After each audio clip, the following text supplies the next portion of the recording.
High court के फैसले के बाद राजभवन में धरने पर बैठ गए हैं कांग्रेस के विधायक और वहां पर नारेबाजी कर रहे हैं। शरद, ये बताइए, राजभवन में जो तस्वीर इस वक्त है, मुख्यमंत्री अकेले मिल रहे हैं, कांग्रेस के विधायक धरने पर बैठे हैं, ये परिस्थितियां किस दिशा में जा रही हैं? धरना तो चुनी हुई सरकार के लिहाज से कोई सोल्यूशन, कोई हल नहीं है। देखिए, अंदर से लगातार ये तस्वीरें आ रही है, वी वांट जस्टिस, और जो कांग्रेस के विधायक हैं वो चिल्ला रहे हैं, नारेबाजी कर रहे हैं। इस तरह की आवाजें राजभवन से बाहर आ रही हैं। जैसा कि हम अंदेशा लगातार जता रहे थे कि राज्यपाल ने अपना मत बना लिया है कि फिलहाल हम विधानसभा का सत्र आहूत नहीं कर सकते हैं और इसके लिए शो ऑफ स्ट्रेंथ होने जा रहा है राजभवन में, और यही हो रहा है। अंदर बैठे हैं कलराज मिश्र के साथ मुख्यमंत्री अशोक गहलोत और उनके बाकी के मंत्री और विधायक। बाहर नारेबाजी कर रहे हैं, वी वांट जस्टिस। फिलहाल वहां पर राजभवन के सुरक्षाकर्मी पहुंचे हैं और विधायकों मंत्रियों को समझा रहे हैं कि इस तरह से आप लोग नारेबाजी मत कीजिए, धरने पर मत बैठिए। मुख्यमंत्री अशोक गहलोत से भी रिक्वेस्ट की गई है कि जब बातचीत अंदर चल रही है तो इस तरह से कांग्रेस विधायकों और मंत्रियों का जो आचरण है वो शोभनीय नहीं है। लेकिन लगातार इस तरह से नारेबाजी गूंज रही है ये राजभवन के अंदर, वी वांट जस्टिस। कुल मिलाकर देखिए, अशोक गहलोत के लिए अब करो या मरो का वक्त है। अशोक गहलोत के लिए वक्त है कि किसी भी तरह से होटल में बहुत ज्यादा दिन तक इंतजार हम नहीं करें और सदन के अंदर अपना बहुमत साबित करें। इसीलिए चाह रहे हैं कि सचिन गुट के विधायकों पर दबाव डालकर किसी तरह से एक बार विधानसभा का सत्र शुरू हो जाए तो उनमें से कुछ लोगों को बुलाया जाए, या नहीं भी आए तो अपने पास जो 101, 102 का आंकड़ा है उसके बदौलत सदन में बहुमत साबित कर 6 महीने तक आराम किया जाए।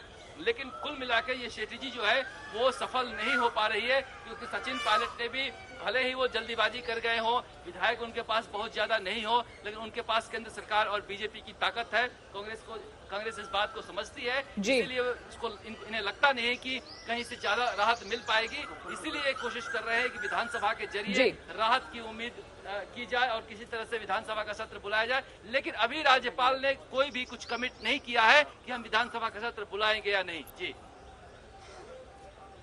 बिल्कुल, तो मुश्किल की घड़ी इस वक्त अगर देखी जाए तो अशोक गहलोत के लिए यहां पर नजर आ रही है।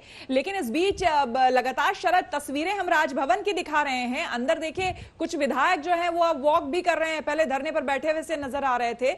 लेकिन यहां पर शरद आपसे जानना चाहेंगे कि आगे अगर, क्योंकि पहले ही एक तरह से राज्यपाल जो है एक तरह से निर्देश दे चुके हैं, कह भी चुके हैं कि अभी ये संभव नहीं है विधानसभा का सत्र बुलाना, ऐसे में यहां पर कही जा रही थी बात राजभवन आने से पहले कि अगर यहां राज्यपाल नहीं बात मानते हैं तो विधायक बाहर आकर धरना प्रदर्शन करेंगे। लेकिन यहां तो अंदर ही धरने पर बैठे हुए हैं। इस तरह की तस्वीरें भी आप दिखा चुके हैं शरद। बिल्कुल, जैसा कि अंदेशा हम लोग जता रहे थे कि ऐसा कुछ हो सकता है और धरने पर बैठ सकते हैं विधायक, नारेबाजी हो सकती है, अंदर राज्यपाल का विरोध हो सकता है। ये ऐसा ही कुछ देखने को मिल रहा है। राजभवन के अंदर से जो तस्वीरें आ रही हैं वो बहुत ज्यादा लोकतंत्र के लिए सुखद नहीं है। जिस तरह से नारेबाजी कर रहे हैं विधायक, जिस तरह से वहां हंगामा कर रहे हैं, निश्चित रूप से राज्यपाल कलराज मिश्र पर एक दबाव डालने की कोशिश की जा रही है और इसी वजह से यहाँ पर इस तरह से हंगामा हो रहा है। कुल मिलाकर ये कोशिश है अशोक गहलोत की कि किसी भी तरह से जल्दी राजस्थान विधानसभा का सत्र बुलाया जाए, लेकिन ऐसा लगता नहीं कि कलराज मिश्रा इस मूड में है।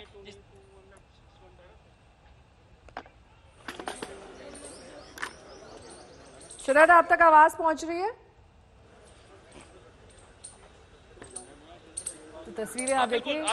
जी शरद, सवाल आपसे मेरा सीधा सवाल ये है आपसे कि ये जो दबाव की टैक्टिक्स है, ये जो प्रेशर बनाया जा रहा है राजभवन के भीतर इस तरीके से धरना करके, ये प्रेशर कहां तक काम करेगा? क्योंकि राज्यपाल तो पहले ही अपना मन बना चुके होंगे कि सत्र बुलाया जाना है या फिर नहीं। तो अपने आप में एक तरीके से ये फजीहत ही हो रही है ना। आप जनता के नुमाइंदे हैं, आप काम धाम छोड़कर पहले इतने दिन रिजॉर्ट में वक्त व्यतीत कर चुके हैं, अब यहाँ धरने पर बैठ गए हैं।